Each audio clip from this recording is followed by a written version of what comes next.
Hello, everyone. Welcome back to English on the Way, the fun and easy way to learn English. I'm Charles. And I'm Rachel. It's so good to be here with you all today. We have a super exciting topic, right, Charles? Oh, absolutely, Rachel. Today we're talking about something many of you ask us about, the 30-day English Fluency Challenge. Woohoo! Yes. It sounds big, but it's really about small, consistent steps every day. Before we dive in, please remember to like this video, share it with your friends, and subscribe to our channel so you don't miss any of our fun lessons. It really helps us a lot. That's right. Your support means the world to us. So, Rachel, 30 days. That's a month. Can someone really feel more fluent in just 1 month? That's a great question, Charles. And the answer is yes. But let's be clear. Fluency doesn't mean speaking perfectly without any mistakes. It means you can communicate effectively, understand others, and express your ideas. Ah, I see. So it's about feeling more comfortable and confident when you speak, not about being a perfect dictionary. Exactly. It's about progress, not perfection. And 30 days is a fantastic time to build some really good habits. It's like planting a little seed and watching it grow every day. So what's the first step for our listeners who want to start this challenge? Where do they begin? The very first step is to set a clear goal. Don't just say, I want to be fluent. Say, I want to be able to talk about my day without stopping. Or, I want to understand short English videos. Oh, that's smart. Specific goals. So not just learn English, but talk about my hobbies for 2 minutes. That's much more focused. Yes, much more. And make sure it's a realistic goal for 30 days. You won't go from zero English to debating complex topics, but you can definitely improve your everyday conversation skills. Okay, so goal setting is number 1. What about the daily activities? What should our friends be doing every single day? Good question. For a 30-day challenge, we need a mix of things. Let's start with listening. Every day, try to listen to some English. Like our podcast. Exactly. Our podcast is perfect. But also, listen to simple English songs, short stories, or even children's cartoons. The key is to listen actively. Don't just let it play in the background. Try to understand words you know. Active listening. So really paying attention to the sounds and the words. Even if you don't understand everything, try to catch a few words, right? That's it. Even if you only understand one new word, that's a success for the day. And then try to repeat some simple phrases you hear. This helps with pronunciation. Okay, so listening every day. What's next for our daily routine? Next, let's talk about speaking. This is often the hardest part for many people, but it's crucial. Trying to speak English every day, even if it's just to yourself. To yourself? Like talking to the mirror? Yes, exactly. Or narrate your day. I am making coffee now. I am wearing a blue shirt. It sounds a bit silly, but it builds confidence and helps you form sentences. Wow, that's a simple but powerful tip.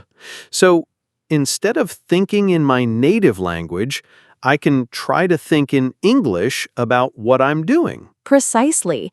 And if you have a friend who is also learning, try to talk to them for 5 or 10 minutes in English. Even simple greetings or talking about the weather. That's a great idea. Finding a study buddy. If you don't have one, maybe you can find one in the comment section of our videos. Oh, yes, that would be wonderful. Community support is amazing. And what about reading, Charles? Reading is super important. I always tell people to start with things they enjoy. Don't pick a complicated novel. Start with short articles, simple stories, or even captions on social media. Yes, and again, read actively. Look up words you don't know, but don't stop for every single one. Try to understand the main idea. It's like a puzzle. Right. And reading helps you see how sentences are built, and it introduces you to new vocabulary naturally. It's like your brain is absorbing English structures. Okay, we have listening, speaking, and reading. What about vocabulary and grammar? Those are often tricky. They can be, but for a 30-day challenge, we don't need to get bogged down in complex rules. For vocabulary, I suggest focusing on high-frequency words. These are words you hear and use every day. Like words for food, colors, family, actions, things you use all the time. Exactly. Make a small list of 5 to 10 new words each day, and then, the important part, use them. Don't just write them down. Say them out loud. Write sentences with them. Use them or lose them, right? If you don't practice, the words just disappear from your memory. Yes, exactly. And for grammar, don't try to learn all the tenses in 30 days. Focus on the basics. Maybe just one new simple grammar point each week. Like maybe present simple for the first week, then present continuous for the second. Keep it super simple. Don't overwhelm yourself. That's key. Consistency over complexity. 5 minutes of focused grammar study every day is better than 2 hours once a week. I agreed. Short, regular bursts are more effective for learning. Your brain needs time to process and remember.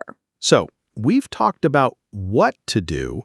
Now, let's talk about how to do it. Rachel, what's important for creating a daily routine for this challenge? A routine is everything.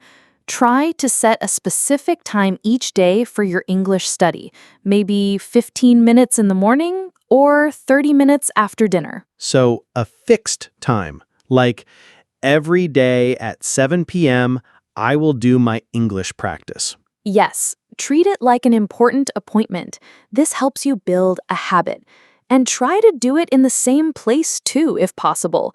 Your brain will start to associate that time and place with English. That's very smart. Creating an environment for learning. What if someone misses a day? Should they feel bad? Oh, no, absolutely not. This is super important. Don't give up if you miss a day. Life happens. Just start again the next day. The challenge is about progress, not perfection. That's great advice. Be kind to yourself. This is a journey, not a race. So if you miss Monday, just pick it up again on Tuesday. No problem. Exactly. And remember to celebrate small victories. Did you understand a new phrase? Yay! Did you speak for 1 minute without stopping? Amazing! Give yourself a pat on the back. Yes, positive reinforcement is so important. It keeps you motivated. Maybe a little reward, like if I do my English practice for 5 days, I can watch my favorite show. That's a wonderful idea, Charles. Make it fun. Learning should be enjoyable. Yes. So speaking of fun, what kind of resources can our listeners use for this 30-day challenge? Beyond our podcast, of course. So many great free resources. For listening, you can find simple stories on YouTube or podcasts made for English learners. Some apps also have short audio lessons that are great for quick practice. Nice. And what about reading? Any favorite websites or types of books? Definitely start with graded readers. They're books made especially for English learners with easier vocabulary and grammar. Also, check out kid-friendly news sites or simple blogs about things you enjoy. That's awesome. I've seen graded readers before. They're fantastic. Now, what about speaking practice? Any apps that help with that? Yes, there are language exchange apps where you can chat with other learners or even native speakers. Just be cautious and choose safe platforms. Some apps even let you record your voice and listen to yourself. Oof, that's a little scary, hearing your own voice. But yeah, it helps with pronunciation a lot. For sure, it might feel weird at first, but it's super effective. And don't forget about good old flashcards for learning vocabulary, whether on paper or with apps like Quizlet. Flashcards are timeless. They really work. Last one. Any dictionary tips for beginners? Absolutely. Go for a learner's dictionary. They explain words using simple English. Regular dictionaries can be overwhelming at first because they often use more complex definitions. So it's a dictionary that teaches instead of just defining. I love that. So, Charles, what are some common challenges people face during a 30-day challenge like this? And how can they overcome them? A big one is losing motivation. After a week or two, the initial excitement might fade. To overcome this, remember your why. Why did you start this challenge? What's your goal? Yes, remember your motivation. Write it down somewhere visible. And also, don't forget to mix things up. If you're tired of listening to the same kind of podcast, try a new one. Variety keeps it fresh. Good point. Don't let it become boring. Another challenge is fear of making mistakes. Many people are afraid to speak because they worry about saying something wrong. This is a huge one. And my advice is embrace mistakes. Mistakes are part of learning. Everyone makes mistakes, even native speakers sometimes. Think of them as steps on your learning journey. Exactly. A mistake is just a chance to learn something new. Don't let it stop you. The goal is to communicate, not to be perfect. And another challenge could be finding time. People are busy. Yes, very true. For this, I always say, find small pockets of time. Maybe 10 minutes on your commute, 5 minutes while waiting for something, or 15 minutes before bed. Every little bit counts. That's right. Even 5 minutes of focused English can make a difference over 30 days. It all adds up. Consistency is king. So, how can our listeners track their progress during these 30 days? How do they know they are improving? That's a great question, Charles. One simple way is to keep a journal. Not a fancy one, just a small notebook. Every few days, write down what you learned or just a few sentences in English about your day. Oh, that's smart. So, on day 1, you write 3 simple sentences. On day 15, you try to write 5. You can look back and see the difference. Exactly. And you can also record yourself speaking. On day 1, record yourself saying a few sentences. Then on day 30, record the same sentences or similar ones.